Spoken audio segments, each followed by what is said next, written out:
Alright, what's up mga Coach G? What's up YouTube? Alright, so congratulations kay Clyde Peñaranda. Alright, so si Clyde ito yung sinasabi ko sa inyo na nakita namin sa street nila Rugby Boy ni Coach Tatang 50. No, na he's also from Cebu na dumapit sa amin during the training na ginagawa namin ni Rugby Boy sa paghahanda doon sa laban nila ni Richard Redmond. Alright, so Clyde stayed with me for a month, no, dito sa bahay. So I trained him sa tulong ni Coach Tatang 50 at saka ni Rugby Boy. And ito, kanina nanalo siya sa laban niya, sa debut niya dun sa Fight Yard ng Ilorde. So check it out.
This is our bout number 7.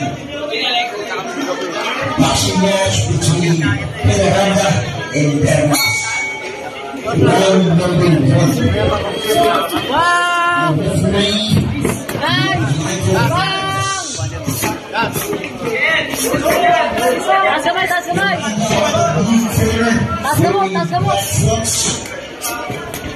Bermas on the red corner, also wearing black trunks. Nice, nice. Baliki, baliki, buddy.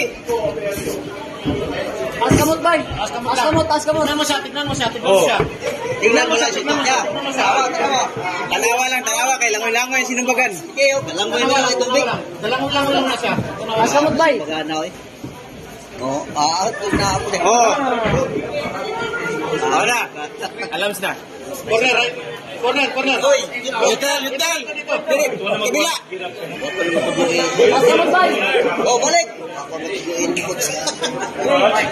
Tingin lang, tingin. Yan. Yan, oh. Yan. Isa pa. Corner ka. Isa pang straight, isang straight lang. Tignan mo siya, isa lang. Balikan mo, sige. Balikan mo. Salubungin mo na straight. Isa straight. Yan. Tignan mo. Yan. Tignan mo. Wala na, hilo na yan. Hilo na. Yan na ako. Nice.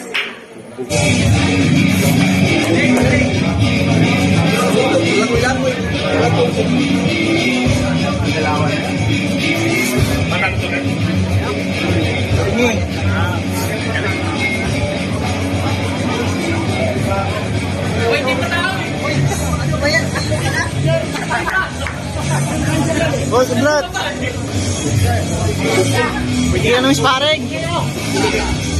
Ba't gusto mo na bumaba? Hindi na pagod.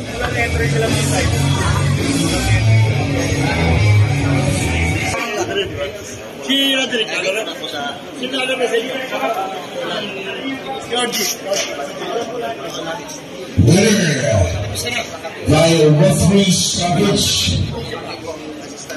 Blue corner, Clyde Miranda of Coach G medalist.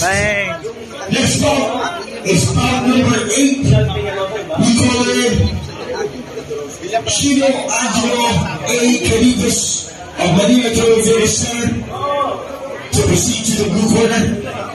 To the red corner, we call on Rainier Vergara Velario of AK-47 Fitness Gang to proceed to the red corner. Canivas to proceed to the blue corner. Velario to the red corner. Please proceed to the respective corners so we can start doing the work.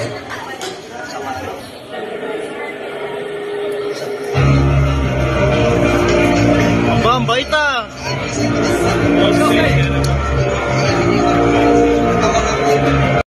So yan mga idol, nakita nyo yung ginawa ni Clyde, no? So he followed the game plan, he stick to the game plan kasi nga itong kalaban niya is mas matangkad sa kanya, mas mahaba.